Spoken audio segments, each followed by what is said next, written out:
महाराज, शमी के 5 पत्ते, बेलपत्री के 5 पत्ते, बेर के 5 पत्ते। क्या क्या चीज है जरा जम के बोलो। शमी के 5 पत्ते, बेर के 5 पत्ते और बेलपत्री के 5 पत्ते। महाराज, श्रावण महीने की दोनों अष्टमियों में से कोई भी अष्टमी, यह भी जरूरी नहीं है कि सोमवार की ही अष्टमी थी। श्रावण महीने की दोनों अष्टमियों में से कोई भी अष्टमी को बेर के पत्ते पर लाल चंदन, बेलपत्री के पत्ते पर पीला चंदन, शमी के पत्र पर केवल कोई चंदन लगाने की जरूरत नहीं, सादा केवल एकदम कुछ भी उसमें लगाकर नहीं, सिंपल। पहले लाल चंदन वाले पत्ते, फिर बेलपत्री के पत्ते, फिर शमी के पत्र शिवलिंग के ऊपर समर्पित कर कर उसको उठाकर वापस लाकर बेलपत्री के पेड़ के नीचे ही 1 लोटा जल समर्पित कर कर पहले पत्ते चढ़ा देंगे, फिर लोटा भर जल समर्पित कर देंगे।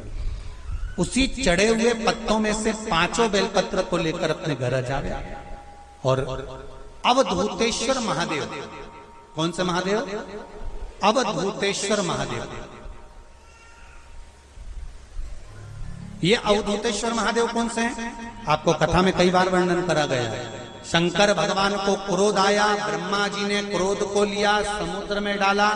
उस रूप को क्रोध का एक रूप था, क्योंकि जो मदिरा पान करने वाले होते हैं, व्यसन करने वाले होते हैं, गलत काम करने वाले होते हैं, इनको सुधार करे जाओ। जितना तुम समझाओगे ये उतना आग बबूला होंगे। तुम बच्चों से कहोगे गलत लड़के के साथ रह रहा मत रहे, तो और ज्यादा क्रोध करेगा, और चिड़चिड़ करेगा, और अपशब्द कहेगा। तो ये क्रोध को संयमित कर दे। अवधूतेश्वर महादेव,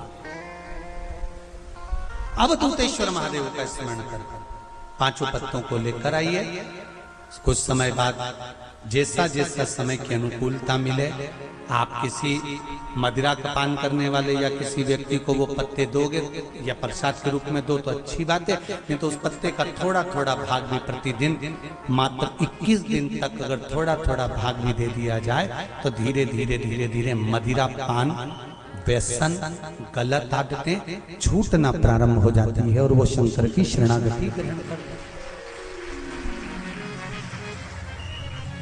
महाराज, शिव अर्चना, ये तो अभी अभी लोगों की थोड़ी सी सोच गलत हो गई।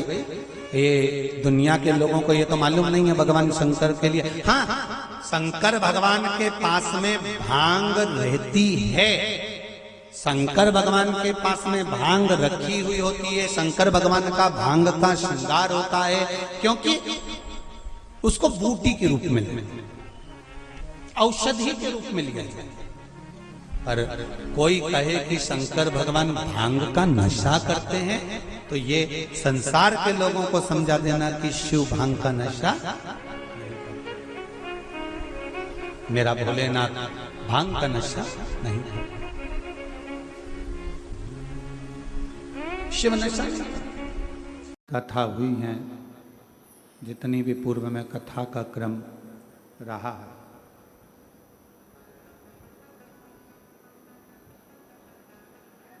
केवल एक शिव महापुराण की जो कथा होती है उसका ये पंडाल नहीं माना गया।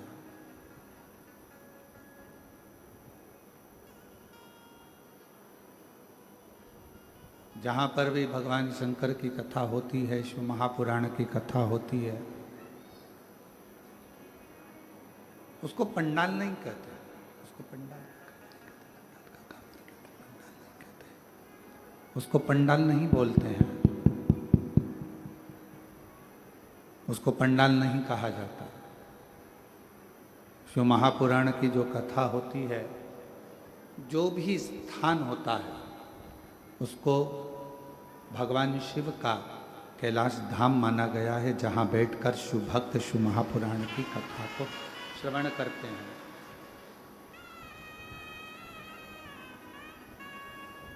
भगवान शंकर की पवित्र कथा को श्रवण करते हैं, शिव भक्त उस कथा को सुनते हैं।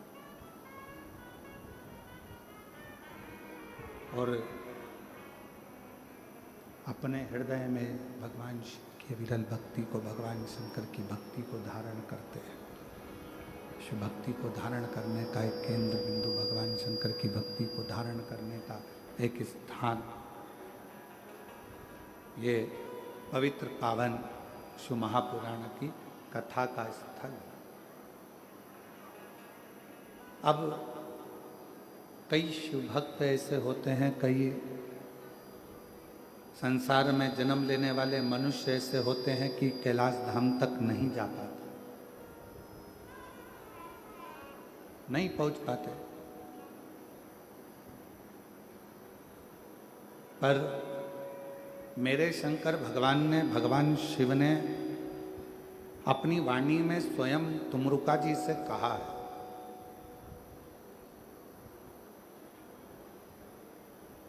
अपनी वाणी में स्वयं तुमरुका जी से एक शब्द कहा कि है तुमरुका, जहां आप कथा कह रहे हो,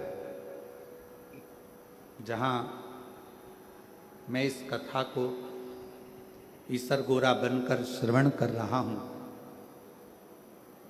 चंचुला देवी जिस कथा को के लिए, चंचुला देवी अपने पति बिंदुक की मुक्ति के लिए, मोक्ष के लिए एक कथा श्रवण कर रही है। तो आज मैं वचन देता हूं तुमरुका जी कि जिस स्थान पर ये पवित्र शिव महापुराण की कथा जहां पर भी होगी, वो भूमि साधारण नहीं कहलाएगी। शिव जी कहते हैं वो मेरा कैलाश 7 दिन तक वहीं पर विराजमान रहेगा और भगवान शिव की अविरल कथा का रसपान करेगा।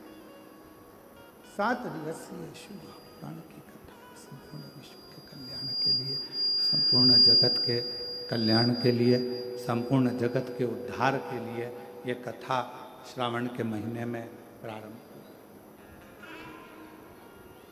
अब जैसे श्रीमद् भागवत जी श्रवण करने का एक नियम होता है कि एक स्थान पर बैठकर बड़े आनंद के साथ कथा का रस तत्व ग्रहण किया जाए,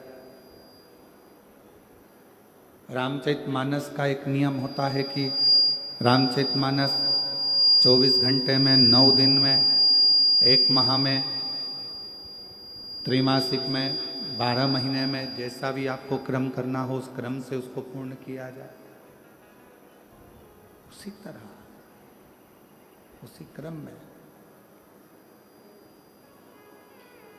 शिव महापुराण का एक नियम है, और वो नियम संपूर्ण श्रोताओं को, चाहे वो आस्था चैनल पर, टीवी पर सुन रहे हो, मोबाइल पर सुन रहे हो, टीवी पर सुन रहे हो, या पंडाल में बैठकर श्रवण कर रहे हो, जहां से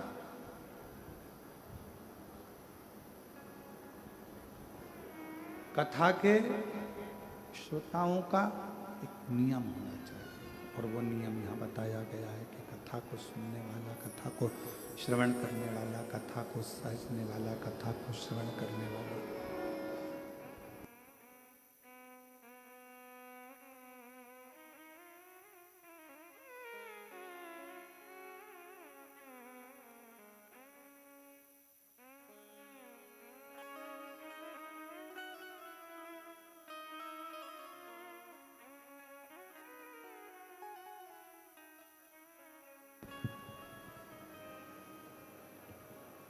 जैसे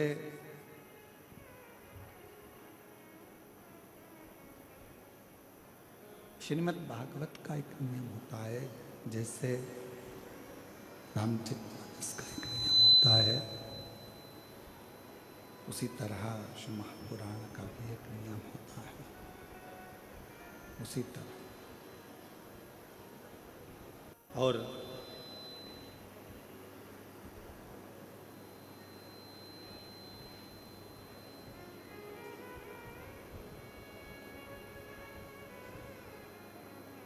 हमारे बीच में माननीय विधानसभा जी अध्यक्ष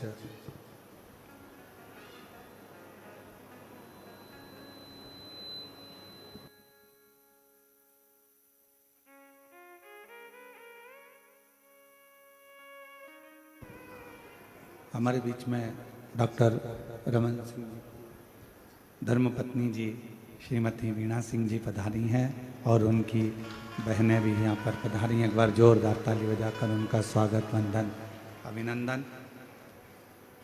शिव कृपा है, आप भगवान शंकर की परम भक्त भी हैं और जब आपके निवास पर राजनांदगांव पर जाना हुआ था उस समय पर शिव भक्ति के किस्से बाबा की कृपा से बहुत श्रवण करने को मिले। एक बार जोरदार ताली बजाकर उनका स्वागत, वंदन, अभिनंदन। शिव तत्व कह रहा है, भगवान शंकर का चरित्र कर,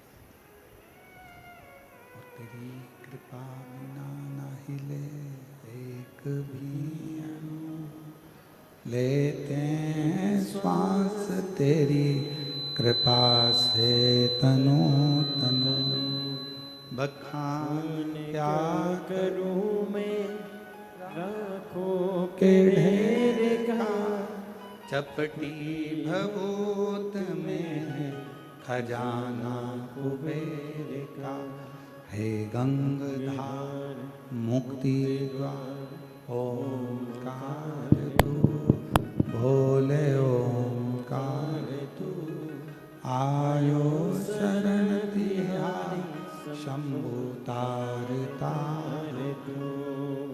ये शिव की उदारता।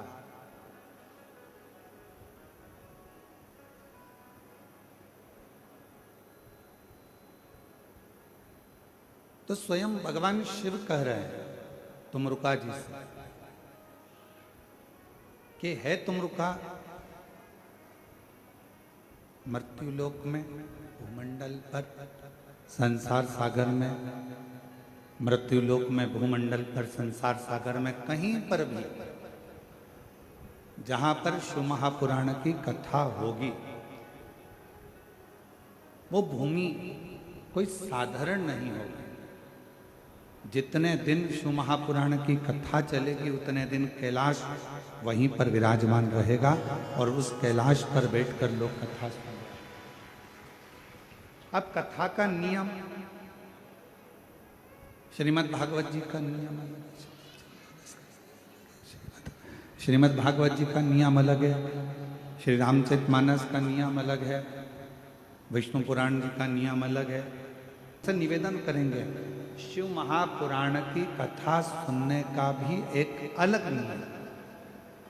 आप अपने घर से जब शिव महापुराण की कथा को श्रवण करने के लिए जाओ या अपने घर में बैठकर टीवी के सामने या मोबाइल पर भी शिव महापुराण की कथा को श्रवण करो, उस समय पर तुम्हें ये पूर्ण विश्वास होना चाहिए कि कथा मैं नहीं, मेरा महादेव श्रवण कर रहा है और मेरे दुखड़े को हर रहा है। ये विश्वास, ये विश्वास, भरोसा, ये श्रद्धा, ये दृढ़ता आपके और हमारे जीवन में आनंदता दे। और फिर निवेदन है, अपना समय बिल्कुल बर्बाद मत करो। आपके मन में अगर शिव जी के प्रति विश्वास है, आपके मन में भगवान शंकर जी के प्रति भरोसा है, दृढ़ता है, विश्वास है, तो शिव महापुराण की कथा के पंडाल में जाकर बैठो। कहाँ तुम्हें जगह मिल जाए वहां जाकर बैठो।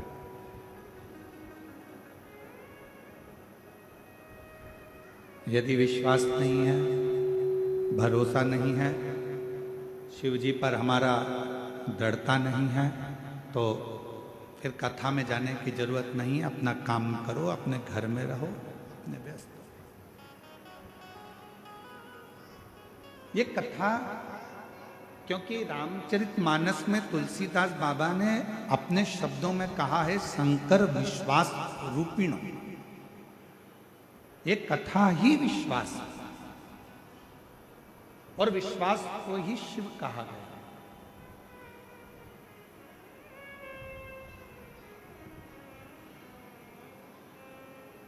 मानो तो मैं गंगा मां हूं, ना मानो तो बहता। अगर मानोगे तो मैं गंगा जी हूं, ना मानोगे तो बहता हुआ पानी हूं। यह आपके ऊपर निर्भर करता है कि आप मुझे क्या मान रहे हैं, आप क्या स्वीकार कर रहे हैं, आप मुझ में क्या देख रहे हैं। अगर आपके भीतर विश्वास है कि मैं कथा में जाकर बैठूंगी, कथा श्रवण करूंगी, कथा सुनूंगा और मेरा बाबा मुझ पर करुणा करेगा, मेरा बाबा मुझ पर दया करेगा, मेरा बाबा मुझ पर करुणा करेगा, कृपा करेगा, दया करेगा, तो निश्चित है मेरा शिव आप पर करुणा जरूर करेगा। और 7 दिन की कथा जितने विश्वास के साथ, जितने भरोसे के साथ, जितनी दृढ़ता के साथ आप श्रवण करेंगे, उतना उतना शिव आप पर करुणा करना प्रारंभ कर देगा। दृढ़ता, विश्वास, भरोसा।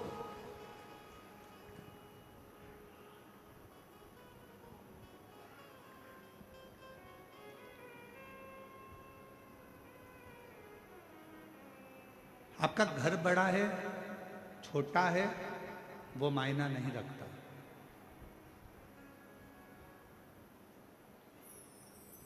आप बहुत बड़े बंगले में रहते हो, वो मायना नहीं रखता। आप छोटे से मकान में रहते हो, वो मायना नहीं रखता। आपका घर बड़ा है या आपका घर छोटा है, वो मायना नहीं रखता। शिव महापुराण की कथा कहती है, मायना वो रखता है कि आपके घर में रहने वालों का व्यवहार कैसे, आपके घर में जो रह रहे हैं, आपके घर में जो निवास कर रहे हैं, आपके घर में जो रह रहा है, उसका व्यवहार कैसे। मालूम पड़े बंगला तो बहुत बड़ा है, घर बहुत बड़ा है, और व्यवहार जो घर में रह रहे हैं, 4 लोग, 5 लोग, 10 लोग घर के रहने वाले हैं, उनका व्यवहार ही अच्छा नहीं है, तो घर का बंगला किस काम का।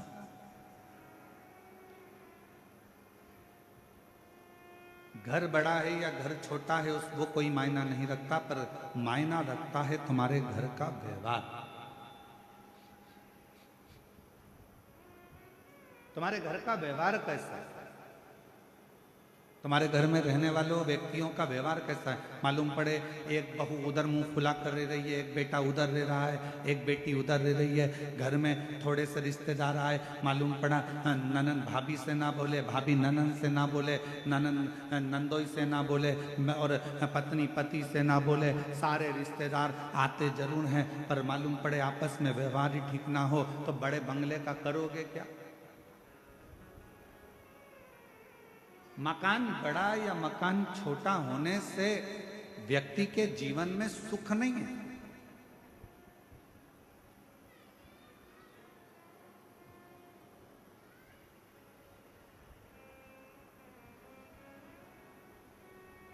धन का बिस्तर मिल जाए पर नींद को तरसे नैन, और कांटों पर भी सोकर आए किसी के मन को चैन।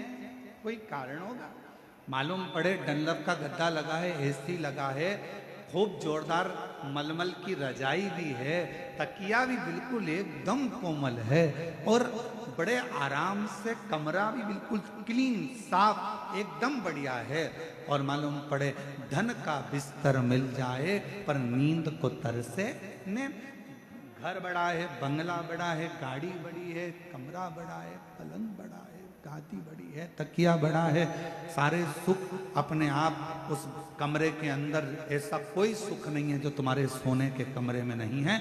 और फिर भी तुमको रात को सोते समय एक ना एक गोली खाकर सोना पड़ रहा है। कभी घुटना दुख रहा, कभी कमर दुख रही, कभी कंधा दुख रहा, कभी सिर दुख रहा, कभी कोनी दुख रही, कभी पंजा दुख रहा। 24 घंटे में रात्रि के समय पर यदि चैन की नींद नहीं आ रही है तो समझ लेना कि धन तो बढ़ गया पर मन की शांति नहीं बढ़ पाई है। वो मन की शांति को बढ़ाने का एक स्थान ढूंढ,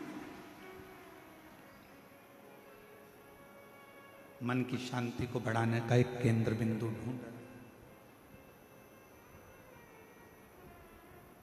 क्या देती है शिव महापुराण की कथा?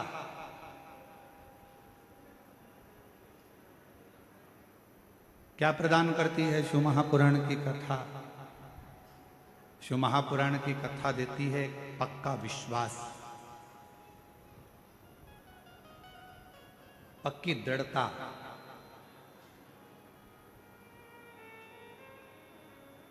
घर अच्छा हो और माहौल अच्छा नहीं हो ना, तो उस घर में रहने का मन नहीं करता। और माहौल अगर अच्छा है और घर अच्छा भी नहीं है, तो किराए के मकान में भी महल नजर आता है। अगर माहौल अच्छा, मकान अच्छा नहीं है, मान लो मकान अच्छा नहीं है और माहौल अच्छा है, तो किराए के मकान में भी सुख नजर आता है, किराए के मकान में भी आनंद नजर आता है, किराए के मकान में भी आनंद की अनुभूति होती है।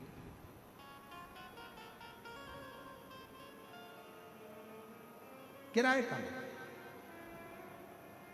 अब कितनी बड़ी कृपा है, जरा देखिएगा भगवान शिव की कथा में। बैकुंठ में भगवान नारायण और लक्ष्मी जी विराजमान, और बैकुंठ में भगवान विष्णु और लक्ष्मी जी विराजमान है, और दोनों का झगड़ा होता है। और भगवान नारायण और लक्ष्मी का झगड़ा होता है, और लक्ष्मी जी भगवान नारायण को श्राप दे देती है, हे नारायण तुम मुझे देखकर घोड़े जैसे हंसे हो, मैं तुम्हें श्राप देती हूं कि तुम्हारा सिर कटे और तुम्हें घोड़े का सिर लगे।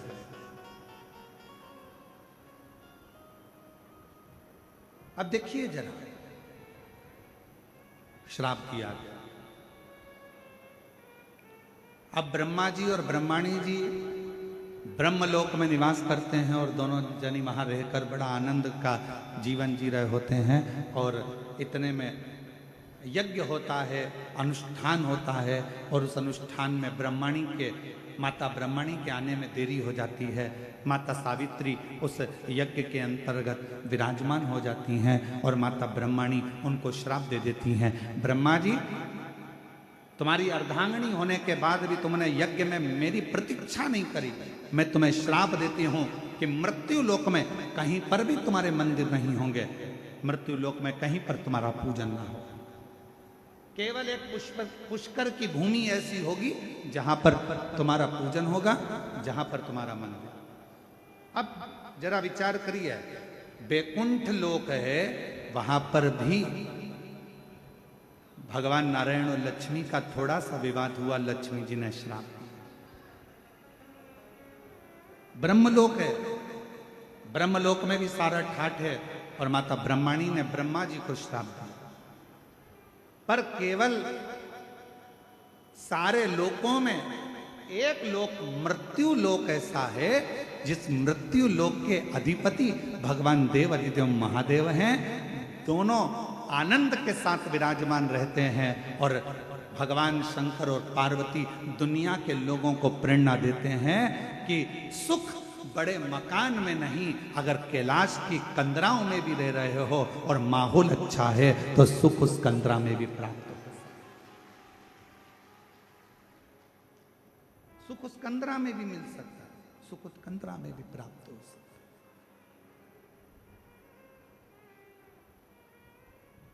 बस अच्छा घर अच्छा है और माहौल अच्छा नहीं है, तो घर किसी काम का नहीं है। और अगर माहौल अच्छा है, तो फिर आप गुफा में भी रह रहे हो, कंदरा में भी रह रहे हो, तो समझ लो कि सुख है, सुख।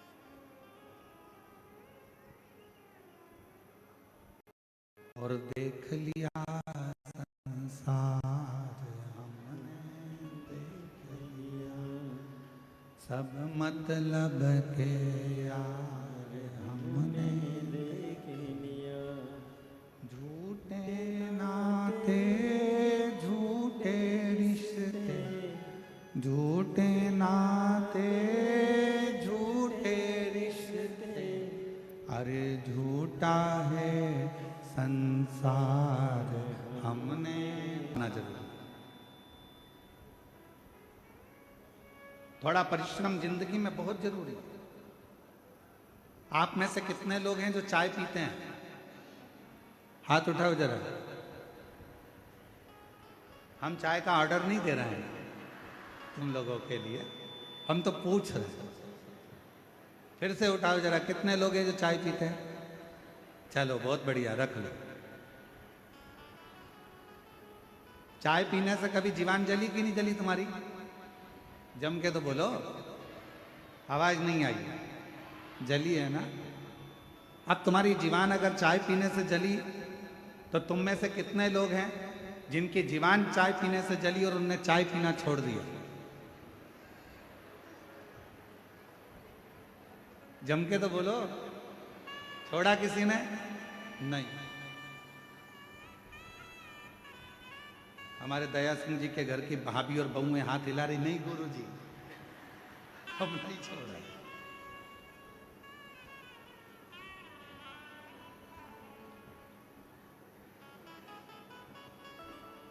अब जरा विचार करिए, चाय से तुम्हारी जीवान जल गई तो तुमने चाय पीना छोड़ा क्या? नहीं,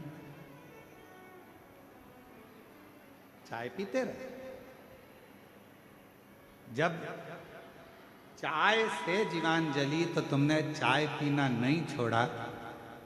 मान लो एक कंपटीशन एग्जाम दिया, एक परीक्षा दी, या एक परीक्षा देने में आप सफल नहीं हो पाए, असफल हो गए, या आप उस रिजल्ट में निकल नहीं पाए, तो कई लोग कह देते हैं कि अब आज से मैं एक भी एग्जाम नहीं दूंगा।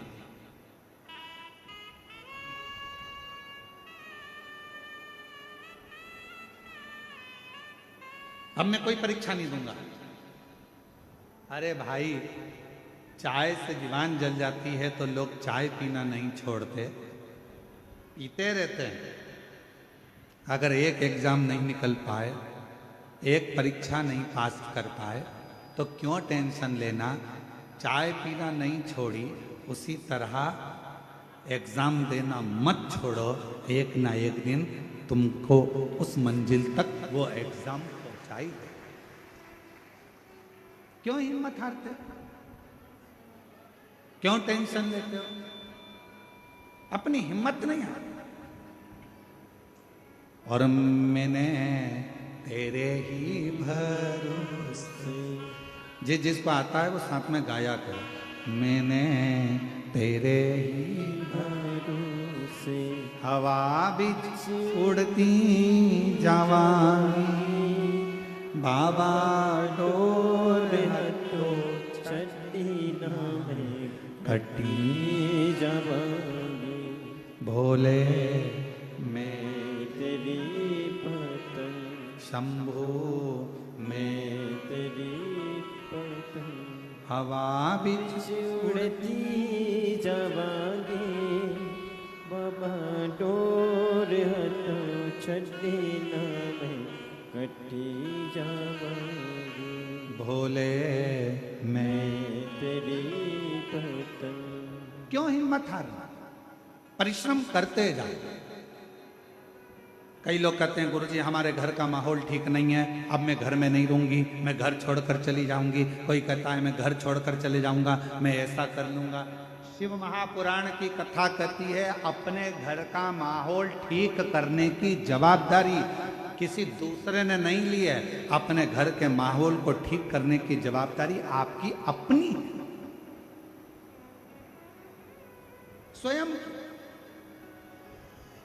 और मेरे शंकर भगवान ने, मेरे ओघड़दानी ने, मेरे शिवजी ने, मेरे शंभू ने पूरी शिव महापुराण की कथा में मार्गदर्शन करते हुए कहा, हिम्मत नहीं हारना, विश्वास पक्का रखना, श्रद्धा पूरी रखना और अपने कर्म को करते जाओ। यदि मार्कंडे बाबा मंत्र का जाप नहीं करते, मार्कंडे बाबा यदि भगवान का भजन ना करते, मार्कंडे बाबा को मालूम पड़ गया था कि मेरी उम्र कम है, मार्कंडे जी को मालूम पड़ गया था कि मेरे प्राण छूट जाएंगे, मार्कंडे जी को मालूम पड़ गया था कि मैं मर जाऊंगा, पर मार्कंडे जी ने अपने पिताजी से जो सुना, मार्कंडू जी से, बस भगवान शिव की भक्ति में लग गए। और भगवान शंकर की ऐसी भक्ति मार्कंडे बाबा ने करी, शिव की ऐसी आराधना मार्कंडे बाबा ने करी कि आखिरी में मार्कंडू जी, मार्कंडे बाबा के पिताजी नहीं आए, स्वयं शिव की भक्ति से वो देवाधिदेव महादेव प्रकट होकर उनकी आयु बढ़ाकर चले।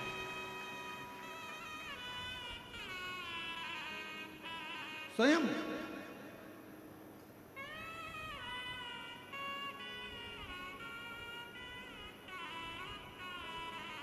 एक विश्वास की दृढ़ता हो। और शिव महापुराण की कथा, पूरी कथा में विश्वास मूल है, भरोसा मूल। एक बहन जी ने एक पत्र लिखा है और उन्होंने उस पत्र में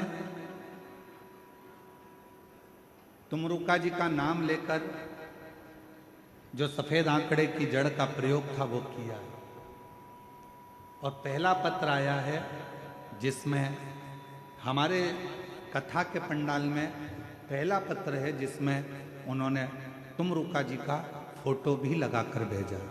और मैं आस्था चैनल वालों से कहूँगा कि जितने लोग भी एलईडी पर कथा सुन, एलईडी पर दिख रहा है ये कथा, एलईडी पर कथा सुन रहे हैं तो पहले वो सावन के महीने में आज स्कंद षष्ठी है, आप लोग तुमरुका जी का दर्शन करिए, जिसमें तुमरुका जी का नारद जैसा स्वरूप है, घोड़े का मुंह लगा है और हाथ में वीणा है और करताल लेकर वीणा लेकर तुमरुका जी, ये वो तुमरुका जी हैं जिनको शिव जी की अनुपम कृपा है और जिनका नाम लेने से नारी के जीवन का ऐसा कोई रोग नहीं है जो समाप्त नहीं होता हो। यहाँ तक कि शरीर में, गर्भाशय में, चेष्ट में अगर गठान भी पड़ जाती है और तुमरुका जी का नाम लेकर जल चढ़ाकर अगर आचमन किया जाता है तो वो गठान तक गल जाती है। ऐसा तुमरुका जी का उचित दर्शन हो रहे हैं सबको। एलईडी वालों, जिस जिस पंडाल में दर्शन हो रहे हैं एक बार जोरदार ताली बजाकर साधुता करें। ये वो तुमरुका है।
सुन के विष्णु जी आए, डमरू की धुन सुन के विष्णु जी आए, डमरू की धुन सुन के विष्णु जी आए, डमरू की धुन सुन के विष्णु जी आए, विष्णु जी आए संग लक्ष्मी को लाए, विष्णु जी आए संग लक्ष्मी को लाए, विष्णु जी आए संग लक्ष्मी को लाए, विष्णु जी आए संग लक्ष्मी को लाए, धीमा बजाओ भोलानाथ डमरू, धीमा बजाओ, धीमा बजाओ भोलानाथ डमरू, धीमा बजाओ, धीमा बजाओ भोला, धीमा बजाओ,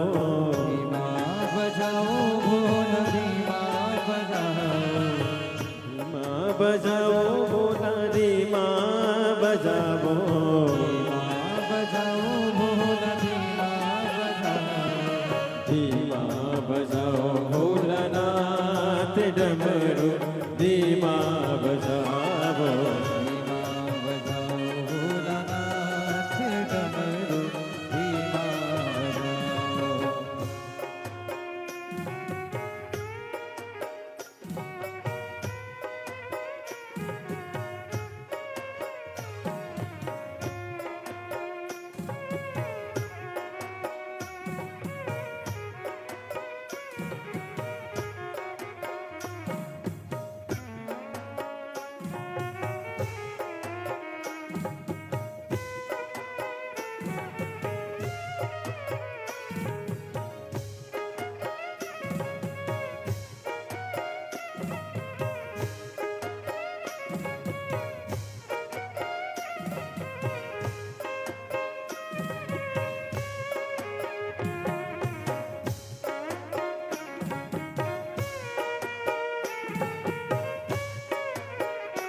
डमरू की धुन सुन के ब्रह्मा जी आए, डमरू की धुन सुन के ब्रह्मा जी आए, ब्रह्मा जी आए सके ब्रह्मणी को लाए, ब्रह्मा जी आए सके ब्रह्मणी को लाए, डमरू की धुन सुन कर ब्रह्मा जी आए, डमरू की धुन सुन कर ब्रह्मा जी आए, ब्रह्मा जी आए सके ब्रह्मणी को लाए, ब्रह्मा जी आए सके ब्रह्मणी को लाए, धीमा बजाओ भोलानाथ डमरू, धीमा बजाओ, धीमा बजाओ भोलानाथ डमरू, धीमा बजाओ।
डमरू की धुन सुन के राम जी आए, डमरू की धुन सुन के राम जी आए, राम जी आए माता सीता को लाए, राम जी आए संग सीता को लाए, डमरू की धुन सुन के राम जी आए, डमरू की धुन सुन के राम जी आए, राम जी आए संग सीता को लाए, राम जी आए संग सीता को लाए, धीमा बजाओ भोलानाथ डमरू, धीमा बजाओ, धीमा बजाओ भोलानाथ डमरू, धीमा बजाओ, धीमा भोलानाथ डमरू, धीमा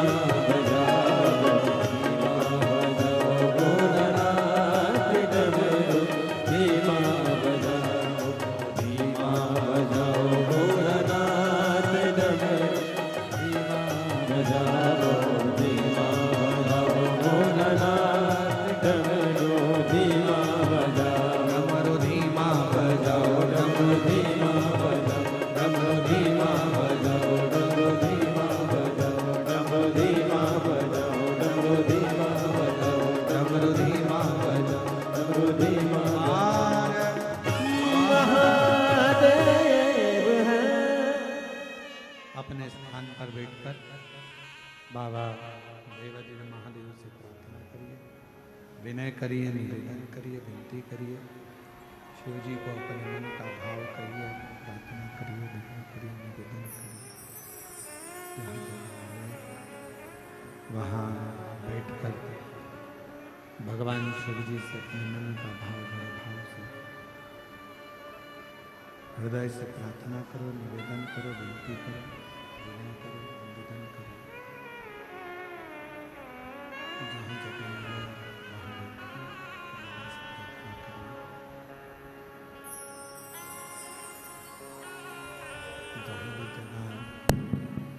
जहाँ भी जगह मिले वहाँ बैठकर बाबा को अपने मन का भाव करिए, प्रार्थना करिए, विनय करिए, निवेदन करिए। श्रावण का महीना है, आज स्कंद षष्ठी है। आज के दिन का किया गया भजन, श्रवण, मंत्र जाप, नाम जाप, कीर्तन सुख प्रदान करता है, आनंद देता है। सभी लोग साथ में बोलेंगे और बाबा से अपने मन का भाव कहेंगे।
भगवान देवादिदेव महादेव, भगवान शिव, वो गर्दानी त्रिकालदर्शी, कैलाशी, भगवान शंकर, करुणा करने वाले करुणा सागर, दया सागर, भगवान शिव की पवित्र पावन कथा कर रहे हैं, शिव महापुराण वर्णन कर रहे हैं, शिव तत्व कह रहा है, शंकर भगवान की कथा कर रही है, शिव पुराण कर रही है।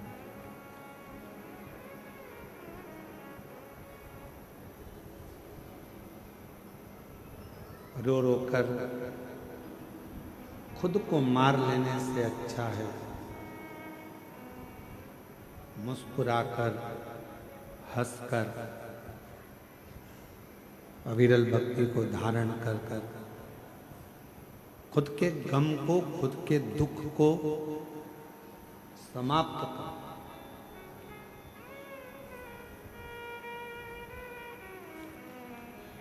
देवराज ब्राह्मण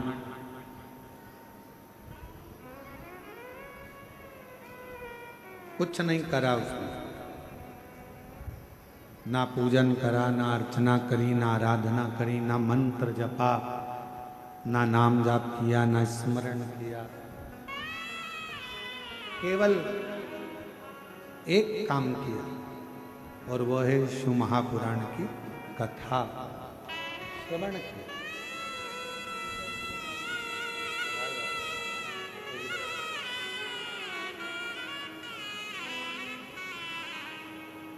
बेटे का इंडियन आर्मी में हुआ है, एक बार जोरदार ताली बजाकर साधुवाद करेगा।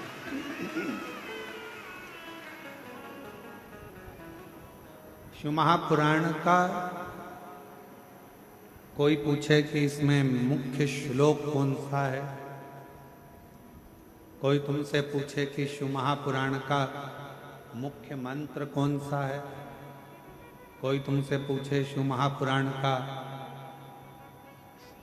सबसे श्रेष्ठ मंत्र, अक्षर, शब्द, श्लोक कौन सा है, तो आप एक बात कह देना कि पूरी शिव पुराण ही श्लोक है, पूरी शिव पुराण ही मंत्र है, पूरी शिव पुराण ही साधना है और शिव महापुराण ही हमारे को पार करने का एक मौका।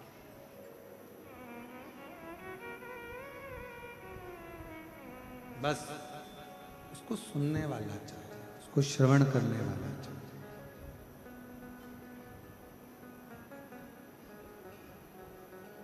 आप जितना दिल से उसको सुनेंगे उतना प्राप्त। देवराज नहीं जानता था, ना मंत्र जानता, ना साधना जानता, ना उपास जानता, ना व्रत जानता, कुछ नहीं जानता। वो तो केवल इतना जानता, चोरी करना, चोरी का धन लेकर मंदिर में पहुंच गया, चोरी का धन लेकर बैठ गया, कथा श्रवण करी, 2 क्षण की चल दिया, शरीर में ताप था, बेलपत्र के वृक्ष के नीचे उसके प्राण छूट गए और भगवान देवाधिदेव महादेव को उसको लेने आना पड़ा। और ये बात हमने पहले भी कथा में कही है,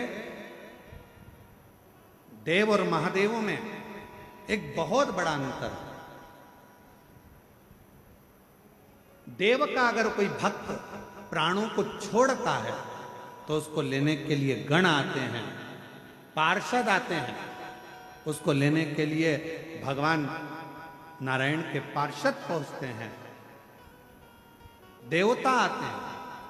पर महादेव के भक्त को लेने के लिए कोई गण नहीं आता, महादेव के भक्त को लेने के लिए कोई पार्षद नहीं आता। महादेव के भक्त को लेने के लिए तो स्वयं देवाधिदेव महादेव नंदी लेता, नंदी लेते। चांदी के सिंहासन पर देवता बैठते हैं, सोने के सिंहासन पर देवता बैठते हैं, हीरे के सिंहासन पर देवता बैठते हैं, पन्ने के सिंहासन पर देवता बैठते हैं, सुंदर सुंदर सिंहासन पर देवता बैठते हैं। पर मेरा महादेव ना चांदी के सिंहासन पर बैठते हैं, ना सोने के सिंहासन पर बैठते हैं। मेरे महादेव तो पृथ्वी पर रहते हैं, इसलिए पत्थर की शिला पर बैठते हैं और वो पत्थर की शिला भी जीव का कल्याण करने वाली है, वो जीव का कल्याण करना।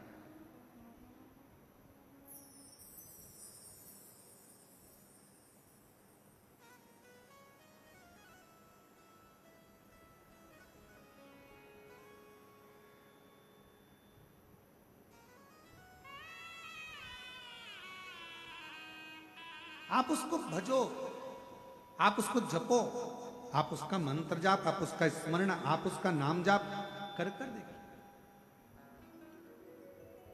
एक कितना सुंदर एक प्रसंग आता है। एक बार माँ जगत जननी जगदम्बा अम्बा पार्वती जी काशी में बैठी हुई थी और माँ जगत जननी काशी में वहीं वहीं मौन होकर बैठी हुई, स्तुप्त होकर बैठी।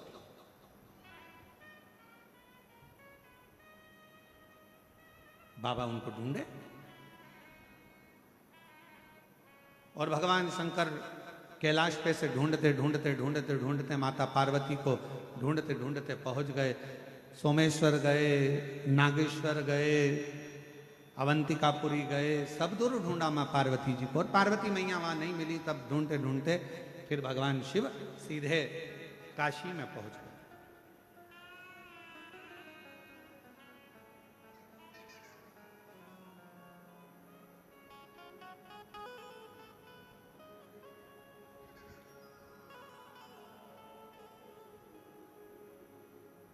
शिव जी ने देखा पार्वती जी बैठी हुई हैं और बहुत मौन, एकदम शांत, एकदम कुछ मुझसे शब्द नहीं निकल रहा, कोई अक्षर, कोई अक्षर शब्द कुछ निकल नहीं रहा है, और पार्वती जी एकदम मौन बैठी, मौन। जिंदगी का सबसे बड़ा उत्तर एक ही है, आप कोई भी आपसे कोई ज्यादा प्रश्न करे, फालतू की बात करे, फालतू के प्रश्न करे, फालतू के क्वेश्चन करे, तो दुनिया का सबसे बड़ा उत्तर एक ही है, आपका मौन रहना, शांत रहना और चुप रहना। ये दुनिया का सबसे बड़ा उत्तर है। मौन रहिए, शांत रहिए, चुप रहिए। कोई प्रश्न करे, अपशब्द बोले, ताना दे, गाली दे, आड़ी तड़ी बात कहे, आप चुप हो जाओ, आप मौन हो जाओ, शांत हो जाओ। शिव जी जैसे मौन हो।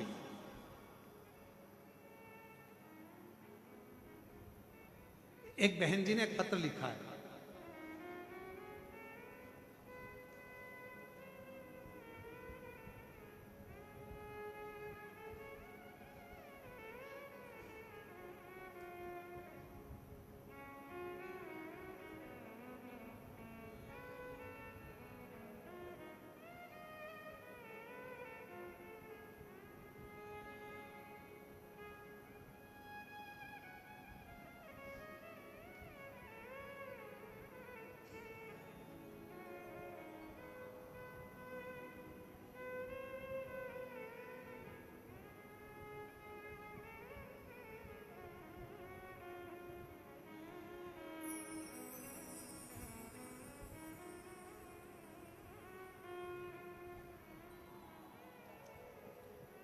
मैं हेमा चंद्राकर, पिता पुराणिक चंद्राकर, मालवीय चौक, दीपक नगर, दुर्ग की निवासी हूँ।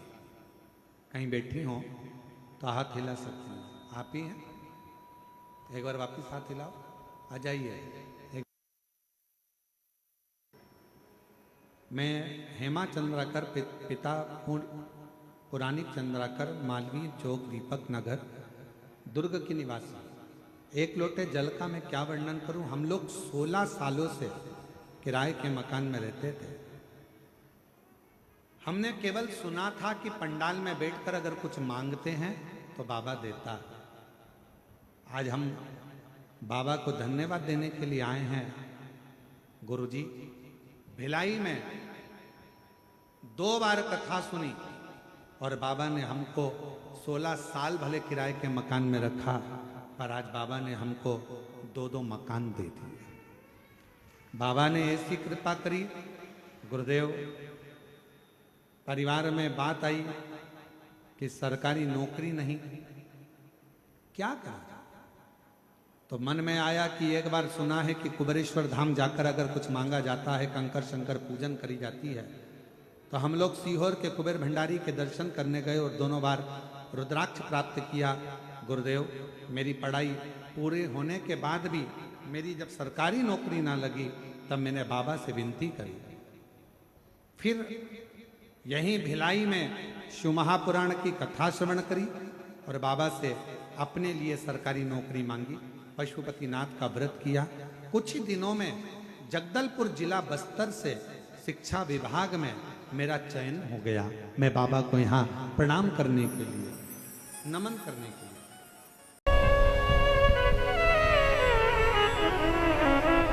राम जी के मंदिर में जाएंगे तो राम जी का श्रृंगार केवल पंडित जी करेंगे, या राम मंदिर के जो पंडा होंगे वो करेंगे। देवी के मंदिर में जाओगे तो देवी जी का श्रृंगार पंडित जी करेंगे, या जो वहां पर मठाधीश पीठाधीश जो होंगे वो करेंगे। कृष्ण मंदिर में जाएंगे तो उनका श्रृंगार भी भगवान पंडित ही करेंगे, या वहां का जो पंडा होगा वो करेगा। पर पूरी दुनिया में केवल एक देव महादेव ही एक ऐसे हैं कि जिस मंदिर में जाओ, लोटा भर के पानी चढ़ाओ और तुम्हारी मर्जी पड़े जैसा श्रृंगार करे। शंकर कहीं भेदित नहीं है, शिव कहीं भेद नहीं।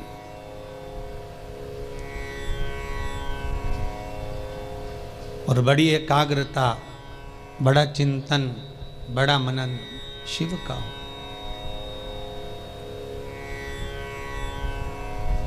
सब दूर जाकर झोली फैलाकर कहना पड़ेगा कि हमको ये दे दीजिए।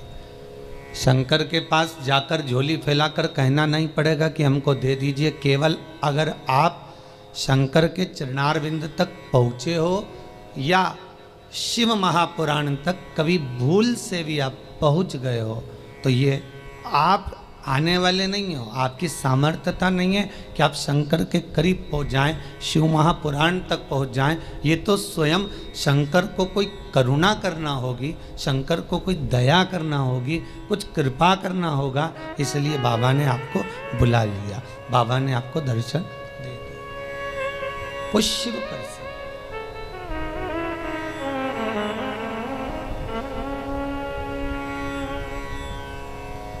शंकर के दरवाजे पर जाकर अब कुछ मांगना भी मत, वो तो खुद दे देगा। बस जाकर बोल देना कि बाबा ऐसी बात है।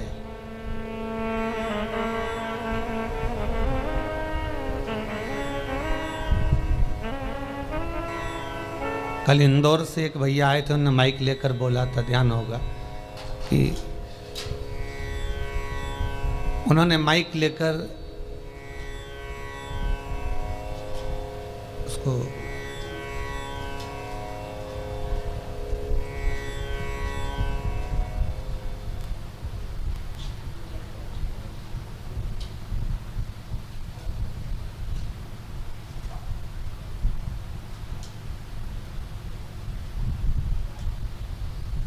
माइक लेकर बोला था कि भाई बाबा छोटा सा बालक है, आईसीयू में पड़ा हुआ था,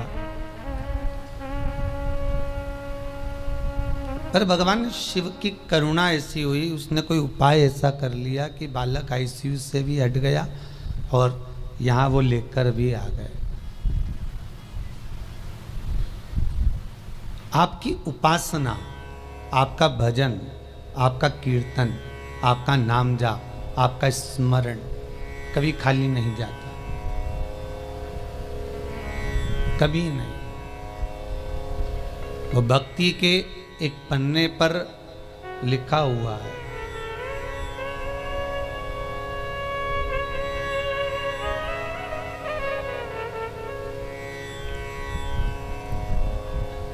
देवराज नामक का ब्राह्मण शिव महापुराण की कथा कहती है। 24,000 श्लोक इस शिव पुराण में है, 12 खंड हैं, 7 संहिता है।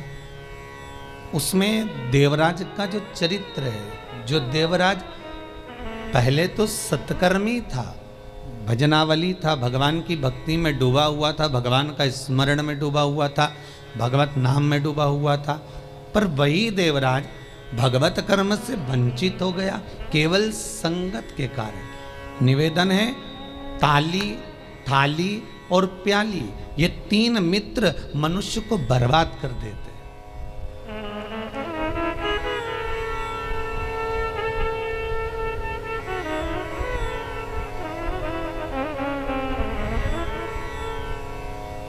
एक प्रशंसा करने वालों से दूर रहना, बहुत जल्दी बर्बाद करेंगे ये महाराज।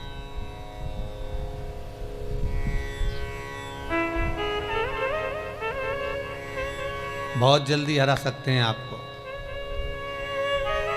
फिर थाली मित्र, होटल में खिलाने वालों से सावधान रहना, पहले अपना पैसा खर्च करके तुम्हें खिलाएंगे, फिर पूरा चूना तुमको लगा जाएंगे। तीसरा है प्याली मित्र, मित्र को पीना याद नहीं है, अपने पैसे से पीना सिखाएंगे, फिर उसके पैसे से पूरी जिंदगी पिएंगे। ताली, थाली, प्याली, ये 3 मित्र बर्बाद करने वाले हैं। इन मित्रों से बचना बहुत कठिन है महाराज, बहुत कठिन। और अभी जो समय चल रहा है, कलियुग का जो प्रथम चरण चल रहा है, इसमें अगर कोई अच्छा बताने वाला होगा ना, रोकने वाला होगा ना, सतमार्ग बताने वाला होगा, कोई आपको गलत मार्ग से हटाने वाला होगा, तो वो बुरा लगता है।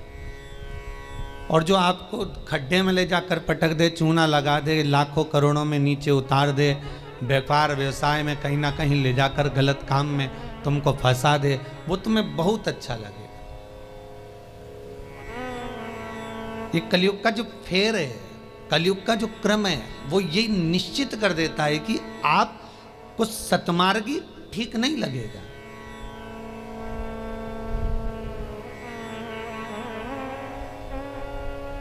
इस व्यासपीठ से कितने उपाय बताए जाते हैं, हर चीज का उपाय है और लोग कर भी रहे हैं और फायदा भी है, पर उस उपाय को कई लोग ऐसे हैं कि करते ही नहीं है।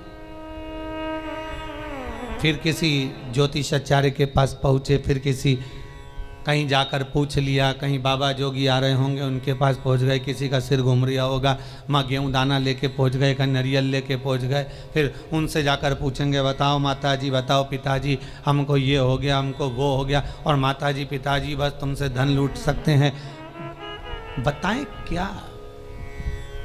जो शिव है नजदीक में, जो शंकर है करीब में, जो शिव विराजमान है तुम्हारे भीतर, स्वयं जिसकी आराधना राम कर रहे हैं, जिसकी आराधना कृष्ण कर रहे हैं, जिसकी आराधना देवी कर रही है, दत्त कर रहे हैं, और सारे मंडल, नवग्रह, 16 मातृका, पंचलोकपाल, जितने भी देव हैं, 33 कोटि देवता जिसकी आराधना कर रहे हैं, वो शंकर की आराधना करने में अपना क्या जाता है?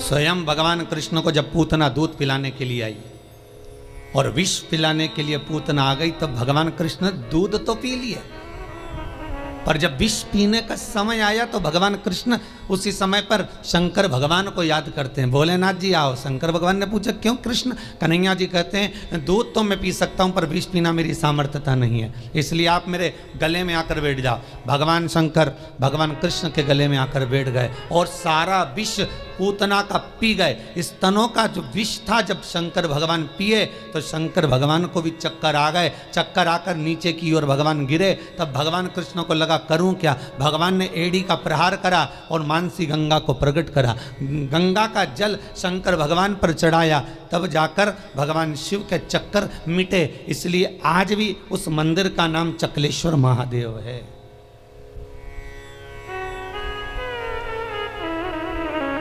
गोवर्धन नाथ जी की परिक्रमा में पड़ता है चकलेश्वर महादेव।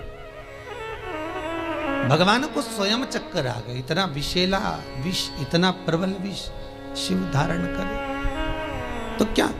कृष्ण, राम, दत्त जितने भी हैं सब भगवान शंकर से ही ले सकते हैं, शिव से।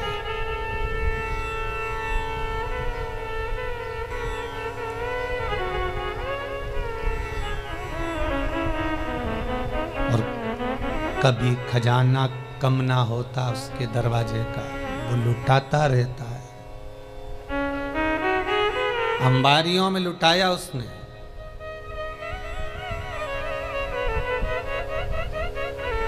जब विदर्भ राज भीष्मक की कन्या रुक्मणी ने भगवान कृष्ण को वर्ण किया, तब भगवान कृष्ण स्वयं ब्राह्मण से कहते हैं कि रुक्मणी जी से जाकर कह दो कि तू जगदम्बा के मंदिर पर पहुंच जा, मैं तुझे लेने के लिए पहुंच जाऊंगा।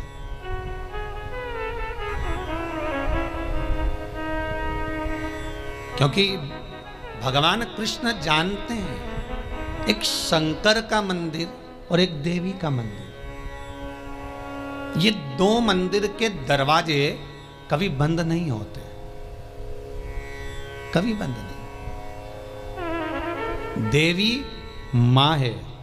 माँ अगर रात को भी सो रही है और बच्चे की आहट सुनाई दे जाए तो माँ जाग जाती है। माता का दरबार, माता का मंदिर कभी बंद नहीं होता। हाँ, माता जी का श्रृंगार वगैरह थोड़ा बहुत करना हो तो भले थोड़ी देर बंद कर दे, पर माता का मंदिर बंद नहीं होता। कभी जाना वैष्णो देवी, रात भर दर्शन चलते हैं। कभी जाना देवास की टेकरी, रात भर दर्शन चलते हैं। कभी जाना मैयर, कभी बिजासन। तुम जितने देवी के मंदिर में जाओगे, चाहे मनसा जाओ, कामाख्या जाओ, चाहे चिंतपूर्णी, नैना, ज्वाला, सारे मंदिरों में रात भर दर्शन होते हैं। क्यों? क्योंकि माँ अपने बच्चों को जागता हुआ देखती है तो माँ सो नहीं सकती। एक जगदम्बा और एक शंकर, शंकर का मंदिर भी कभी बंद, हाँ ये चोरों से बचाने के लिए भले मंदिर में ताला लगा दिया जाए, पर शिव का मंदिर भी बंद नहीं होता, तो शंकर का मंदिर क्यों नहीं बंद होता? तो शंकर भगवान की कथा कहती है क्योंकि शंकर शमशान में निवास करते हैं। शमशान का गेट काय को बंद करेंगे? वहां कौन आ रहा है? वहां तो कभी भी आ सकते।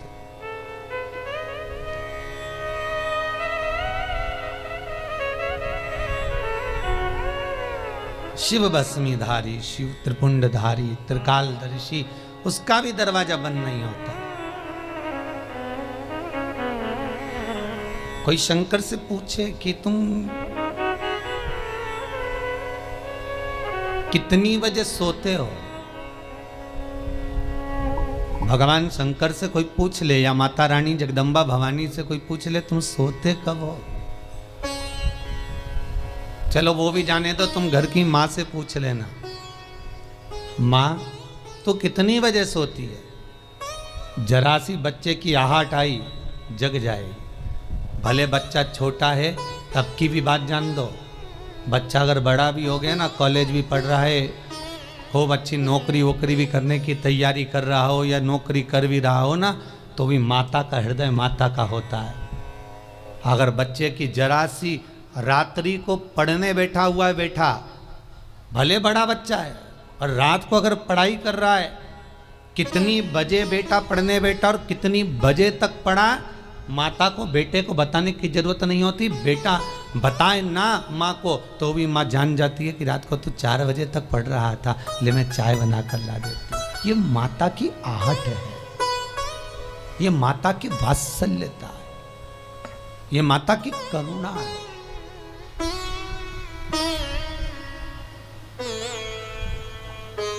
और बेटे का यदि मुख उतरा हुआ हो तो माँ जान जाती है कि आज कोई बात है, पूछेगी क्या हुआ, कुछ नहीं, कुछ तो है। अगर बच्चा उस दिन नहीं बताएगा तो 2 दिन बाद मालूम पड़ जाएगा, पर माता को मालूम पड़ेगा। मेरी माँ जगतजननी जगदम्बा दुर्गा भवानी से कोई पूछे कि तुम सोती कब हो, कोई शंकर त्रिकालदर्शी कैलाशी अविनाशी से पूछे तुम सोते कब हो, तुम विश्राम कब करते हो, तुम्हें निंद्रा कब आती है। भगवान ब्रह्मा को एक क्षण की निंद्रा आई और वेद हाथ से खसक गए। हयग्रीवा ने वेद ले लिए, तब भगवान तुरंत पधार कर वेद ला कर दिए।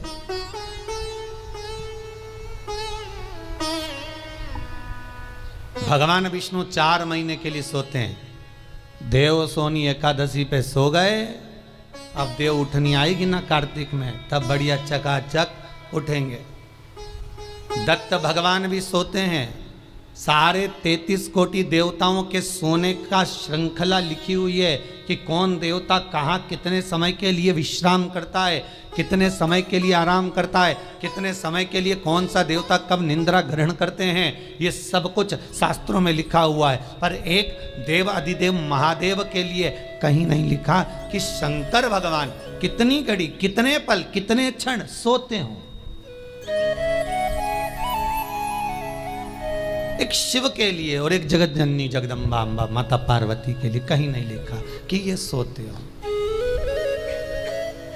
गणेश जी का भी विश्राम लिखा है कि गणेश जी भी विश्राम करते हैं। कार्तिकेय का विश्राम लिखा है, कार्तिकेय विश्राम करते हैं। शंकर भगवान की कन्याएं जया, विषहरा, शामरीवारी, दोतली, देव, इनका भी लिखा है, इनका भी वर्णन लिखा है। जया, विषहरा, शामरीवारी, दोतली और देव, ये 5 कन्या शाम को ठीक प्रदोष काल के समय पर विश्राम ले लेती है।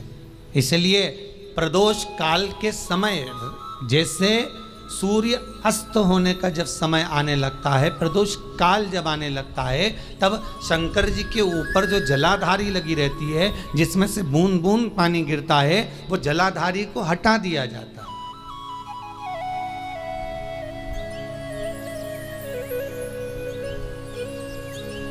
पर भारत की भूमि पर 4 मंदिर ऐसे हैं जहां पर जलाधारी नहीं हटती है,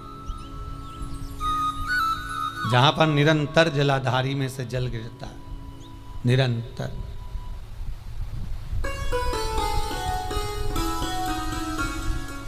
प्रदोष काल के समय जया, विषहरा, शामरी बारी, दो तली जो शंकर भगवान की कन्या है, ये भी विश्राम कर लेती।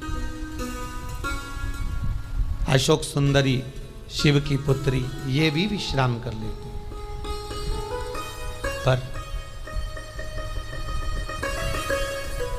अगर विश्राम नहीं करते तो शिव, किसी ने पूछा सारी दुनिया आराम करती है, आप विश्राम करते हो, क्या मतलब है ये?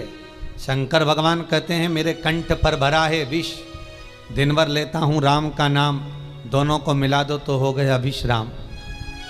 शिव विश्राम भी कर रहे हैं तो वो वाला विश्राम नहीं कि कहीं पलंग पर, कहीं सैया पर, कहीं जाकर सो गए, आराम कर लिया या तकिया लगाकर सो गए। भगवान राम का दर्शन करोगे तो सोते हुए दर्शन मिल जाएगा, कृष्ण का करोगे तो सो रहे हैं, रुक्मणी जी चरण दबारी, श्री जी बाबा का करोगे तो ठाकुर जी सो रहे हैं, श्रीमद वल्लभाचार्य जी चादर उड़ा रहे हैं। सारे देवताओं का दर्शन करोगे आपको तो मिल जाएगा, पर शंकर का सोता हुआ फोटो कहीं मिल जाए आपको कि वो विश्राम कर रहे हैं और कोई उनके चरण दबा रहा हो या कोई उनका चरण डोला रहा हो, तो वो बहुत कठिन।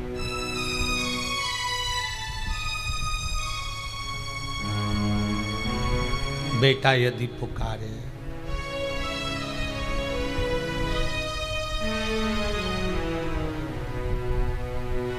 एक वो पहले एक भजन चलता था, वो बेटा जो पुकारे माँ को आना चाहिए, ऐसा कुछ था उसमें। बेटा जो बुलाए माँ को आना चाहिए।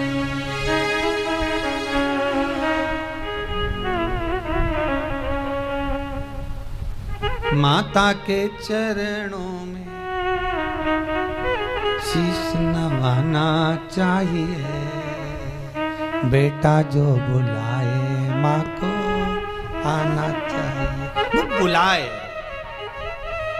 माँ भी जाग रही है अपनी संतान के लिए। अभी ये 7 दिन की जो पुरुषोत्तम शिव महापुराण की कथा है, ये जब विराम होगी उसके बाद में शिव शक्ति शिव पुराण प्रारंभ होगी। उसमें सारे माता के एक एक भाव, जगत जननी जगदम्बा ने अपनी बिछुड़ी चूड़ी केश फेंक कर भी किस किस का उद्धार कर दिया और किस किस को मार दिया, वो तक का वर्णन है मारा। नवरात्र में अपन सुनेंगे कथा।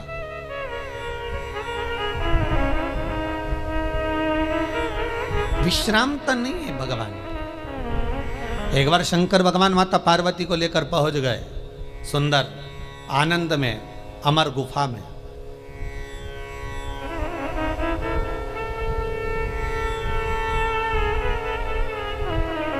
जिस अमर गुफा में शंकर पार्वती जी को अमर कथा सुना है, केवल पार्वती को नहीं, केवल माता पार्वती को अमर कथा नहीं सुनाई है भगवान शंकर ने अमर गुफा में। भगवान के साथ में पार्वती के जितने अवतार हुए, कमला बनी, तारा बनी, धूमा बनी, बगला बनी, मातंगी बनी, मनसा बनी, नैना बनी, चिंतपूर्णी, ब्रह्मचारिणी, कुष्मांडा, कल्याणी, जितने भगवान के अवतार हुए। शंकर जी की शादी कितने बार हुई है? 51 बार। और ये पार्वती के साथ में 52वें नंबर की शादी है।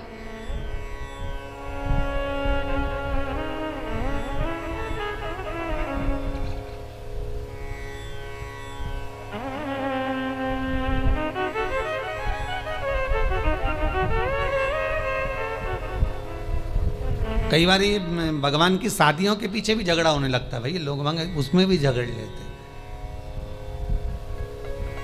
ये गांव में एक पंडित जी कथा करने आए, उन्होंने सुंदर महाभारत सुना दी। सुनाई तो उसमें सब अच्छा अच्छा सुना दिया, द्रौपदी का चरित्र भी कह दिया, 5 पति थे, ऐसा था वैसा था। इतने में पंडित जी जाने लगे कि आज महाभारत समापन हो गई, चलो सब दूर से दक्षिणा इकट्ठी कर लाऊं, जजमान के घर जाऊं। पटेल साहब क्या गए, पटेल साहब राम राम। पटेल साहब बोले सीताराम जी आओ। पंडित जी बैठो। अब पंडित जी तो बैठ गए, खटिया लगा दी, पटलन गोबर से लीप रही थी, पटेल साहब बैठे थे, हुक्का धुन रहे थे। हुक्का धुनते धुनते बोले, पंडित जी तुमने कई कथा सुनाई महाराज, हमारा मन चोखा कर दिया, हमारा मन चोखा कर दिया। पर जय कथा तुम पहले सुना देते ना, तुम्हारी जिंदगी संवर जाती। तो पंडित जी ने हाथ जोड़ के कहा, पटेल साहब ऐसा क्या कथा में से ले लिया तुमने? अरे पंडित जी, जैसे वो युधिष्ठिर, अर्जुन, नकुल, सहदेव, भीम सब जुआ खेल रहे थे, ने हार गए, उनके पास हारने का कुछ नहीं था, तो उन्होंने अपनी पत्नी के लगा दिया। मैं भी एक बार हार रहा था, मेरे को क्या मालूम था, ने पटलन के लगा दिया था।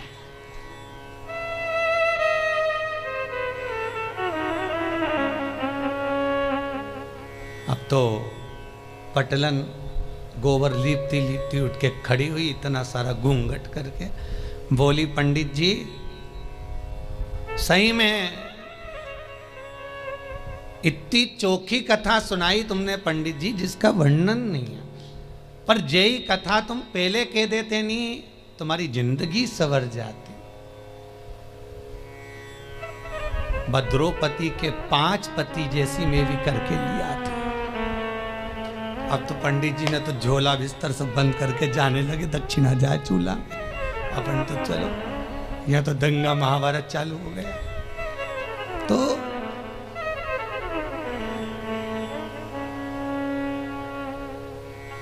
केवल पार्वती को अमर कथा नहीं सुनाई जा रही है, शिव महापुराण की कथा कर रही है, पार्वती अकेली कथा नहीं सुन रही है।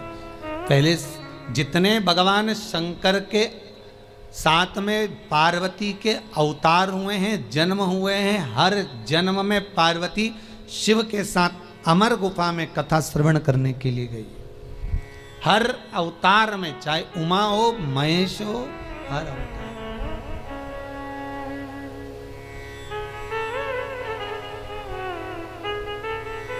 और निवेदन करूं आपसे, जितने लोग ऑनलाइन कथा को श्रवण कर रहे हैं, यूट्यूब फेसबुक पर सुन रहे हैं, उन सभी को निवेदन करूंगा, आप पुरुषोत्तम शिव महापुराण का 4th भाग श्रवण कर रहे हो। ये 4th भाग का पहला दिन है।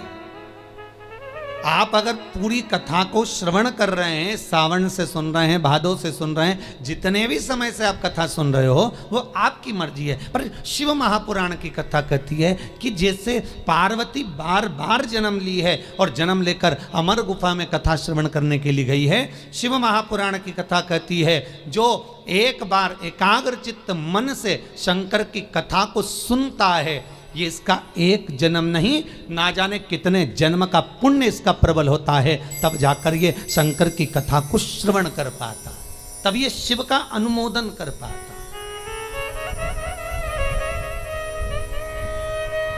कितने जन्म,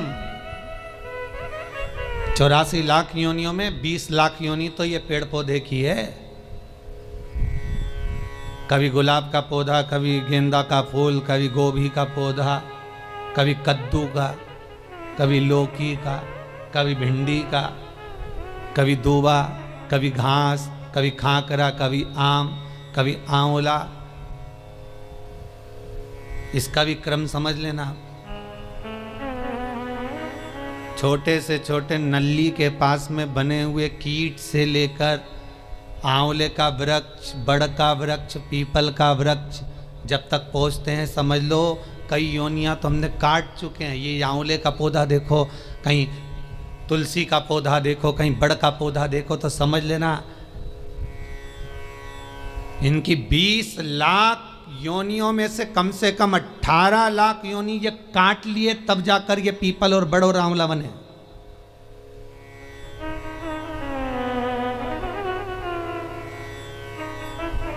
चौरासी लाख योनियों में 40 लाख योनियां तो यही निकल गई पेड़ पौधा में बची हैं। तो ये सब कीट पतंगा, मच्छर, कीट, ये सब।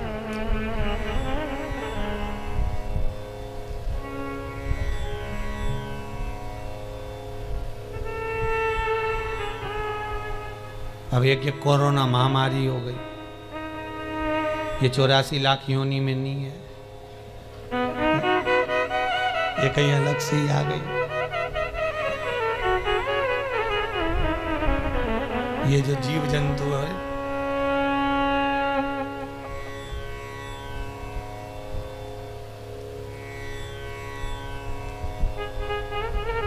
आज एक माता जी आई थी चौरसिया परिवार की, वो कह रही थी गुरुजी हमारी बहन मर गई पर हम जा ही नहीं सके। मैंने कहा अच्छा हुआ नहीं गई, नहीं तो तू भी चली जाती। कहा जाए, अरे गुरुजी ऐसी बीमारी आई कि रिश्तेदार उन मर रहे पर जा नहीं सक रहे। हमने कहा बिल्कुल मत जाना, नहीं तो ऊपर मीटिंग करते हुए मिलोगे, बिल्कुल ना जाइए।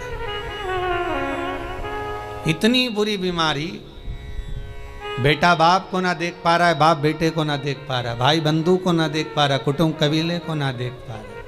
और तो और जब मर गया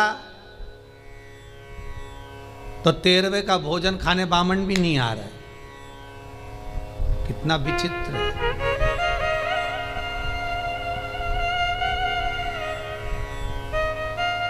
सोचा 12वें का भोजन करा दे, ब्राह्मणों को बुला ले, ब्राह्मणों ने पूछ ले भैया ये बताओ कैसे निपटा, तो के कोरोना, तो के भैया रहने दे तू तो दादा छोड़।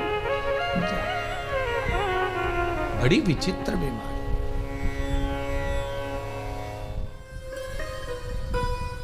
और मान लो बहुत ज्यादा दुख है, बहुत ज्यादा तकलीफ है, बहुत कष्ट है, तो फिर विष्णु पुराण का एक उपाय जरूर कर कर देखना। महाराज विष्णु पुराण में स्पष्ट कहा है कि कार्तिक का प्रथम दिन किसी नदी में स्नान कर कर, तालाब में स्नान कर कर, नदी तालाब नहीं हो तो घर में ही स्नान कर कर, घर के दोनों दरवाजे पर, घर के बाहर दोनों दरवाजे पर घी का दिया लगा दें, उसमें एक कमल गट्टा, किराने की दुकान पे मिलता है काला कलर का कमल गट्टा, एक एक डाल दें नाम और गोत्र बोलकर, और शाम के समय पर एक दिया घर की देहली पर प्रतिदिन कार्तिक के महीने में लगा दें। महाराज विष्णु पुराण का उपाय। अगर ज्यादा तकलीफ है, बहुत कष्ट है, बहुत ज्यादा कष्ट के व्यापार चल ही नहीं रहा, कर्जे में लदालूम हो गए, यहां तक गति हो गई कि मरने तक की सोच लिया, तो वो कार्तिक के महीने में कर लिया। उसका प्रयोग अवश्य करें, सुख समृद्धि के, लक्ष्मी वैभव के।